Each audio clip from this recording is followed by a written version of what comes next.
Doing $500,000 deals compared to doing $2 million deals is not a matter of luck. It's not a matter of talent. It's not a matter of timing.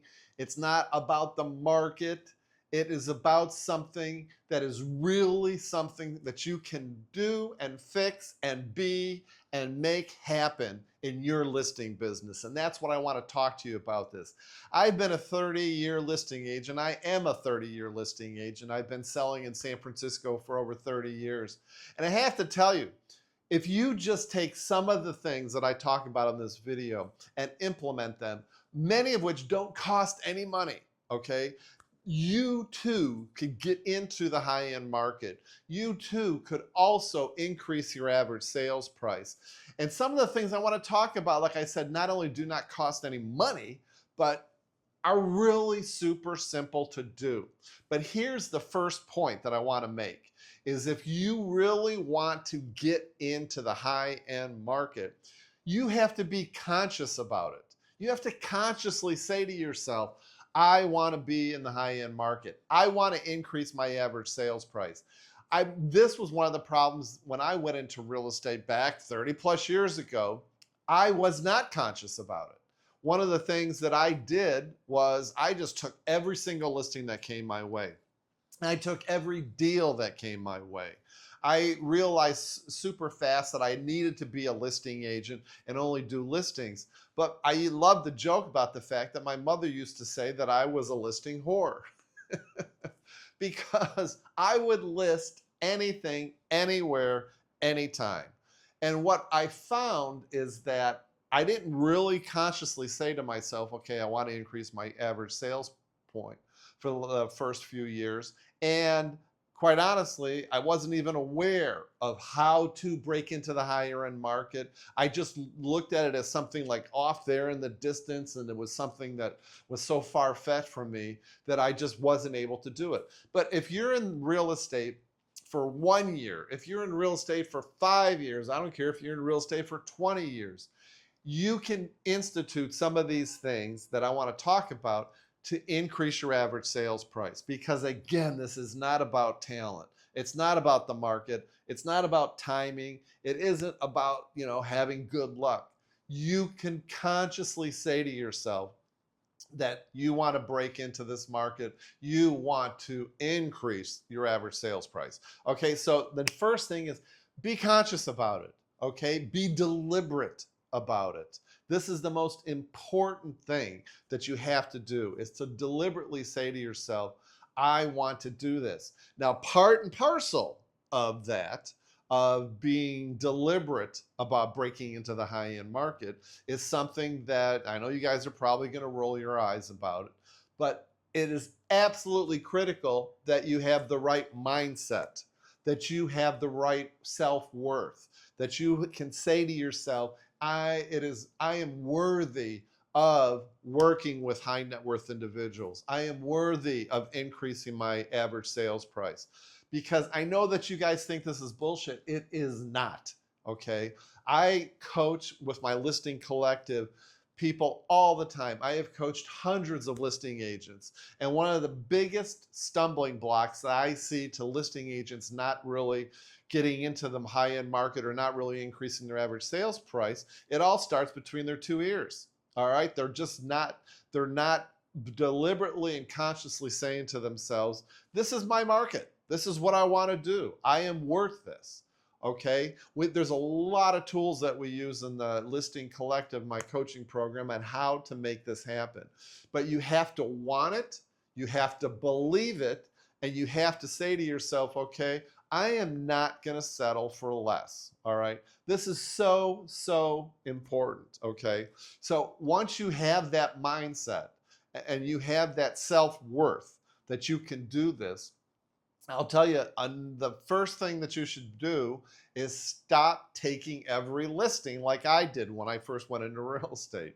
I have to tell you, I have taken some pretty crappy listings. I mean, listings that I just laugh about right now, but I remember taking like a $67,000 listing that it was just a dump. It was really disgusting and probably one of the worst parts of San Francisco. Ken, this was way back in the day, and I don't know why I took it. Because I just sort of felt that I just wanted to make as much money as possible. So the first thing that you have to do is stop working the lower level. Stop being really deliberate with your listings and which ones that you're taking and not taking, okay? Now, I'm not saying abandon everything, but again, this has to do with you being conscious about it, okay? If you got a $67,000 listing for a 50-year-old trailer in some trailer park in the worst part of town, is that really worth your time? Is it worth your energy? Is it worth the trade-off to spending time to try to find a better listing? Again, this is all about being conscious. I'm not telling you to ignore every single listing, but the bottom line is you have to stop taking everything, because you can have more time and more energy to prospect, to attract, to find other properties that are going to be in a better situation for you to increase your average selling price. Another thing is all about positioning. It just goes without saying that you want to be way conscious. Again, maybe that's my theme of this video, is being conscious of the fact that your listing presentations, your photos, your presentation, what you say, how you say things to people, you have to step that game up, okay? Now, I'm not saying that you need to spend $5,000 on a suit or a dress. I'm not saying you have to go out and buy a Mercedes. I'm not saying that you have to spend thousands and thousands of dollars upgrading your image. That's not what this is about. But study the people in your marketplace that are attracting the higher end listings, okay? Not everything is about having fancy things and fancy cars and fancy suits and all that. But how you speak to high net worth individuals is a lot different than how you would speak to somebody that maybe is selling a $100,000 condo and that's the only transaction they'll ever have in their life. Okay, so we talk a lot about this in the collective. You've got to cement your positioning. All right, that's super, super important. The other thing is, again, be deliberate about moving into the areas that have higher end houses. I, for instance, didn't do that when I first started out. It took me a while to get it into my brain that, I should be moving to the north side of San Francisco. The north side of San Francisco has all the really expensive homes and has the best real estate in San Francisco, I think. So it's really important. Now, again, I'm not telling you that you have to abandon everything else, abandon the marketplace that you're working right now.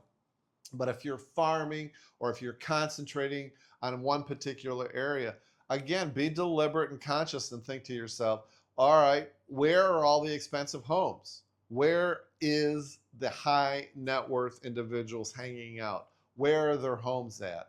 Where are their coffee houses, their country clubs? What meetings are they going to? You want to start positioning yourself into those areas. And I think that's super, super important. Now, another thing that you should be doing as well too is upgrading your network, your sphere of influence, okay? It is very, very important that you do this, because one of the best ways to upgrade your average sales price, get into the high-end market, is to be best friends with all the professionals that service that market. So you should be thinking about attorneys, CPAs, home managers, every kind of attorney you can possibly imagine, retirement home sales executives. I mean, use your imagination. Who works with high net worth can't even talk. Who works with high net worth individuals? Where are they located in your marketplace? And then get them on the phone. Use my script. Hey, this is Chris Stafford with Compass Real Estate, and I hear you do great work. Do you mind if I stay in touch with you for referrals? Bam. That's the whole script. And they always say yes. Send them your statement of qualifications like mine. If you want my statement of qualifications, just say so in the comments below and you can copy mine. But send them your business card, your statement of qualifications, a nice hand note, put them into your CRM, call them every 3 months and talk to them about what's going on in the market and try to get referrals for them. That's how I've built my probate business. That's how I've increased my sphere of influence from 100 people to like 3,000-4,000 people I have right now in my SOI, and it works. Can you imagine over the course of a year, if you just talk to 5 people a week, 5 times, I mean, you'd have hundreds and hundreds of service providers in your surrounding area. It doesn't have to be just in your county that are working with people a little bit higher in your average sales price that could be giving you referrals. And it doesn't cost you any money. That's the best part about doing it. So build your network. Now, one last thing I'll say to you that you could do to build, I think this is a great idea. I think that every listing agent should be doing this, and that is to build a YouTube channel. I love YouTube because it is the second largest search engine in the world, and it's owned by Google, which is the largest search engine in the world. It is free.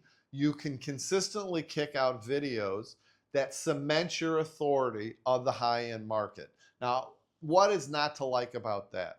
And I know people don't like to get in front of a camera like I'm doing right now, but do it. You're a salesperson.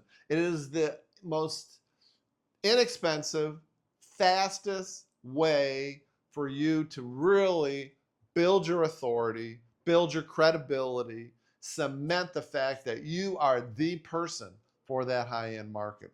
Your videos that you could do 1 or 2 videos per week that concentrate on that particular market. Okay, so if you have one area of your marketplace, one area of your county, one area of your city that actually has all the high-end properties, start talking about that. Kick out videos every week about what kind of sales have been there. What are the stats there? What are the new listings, whether they're yours or not?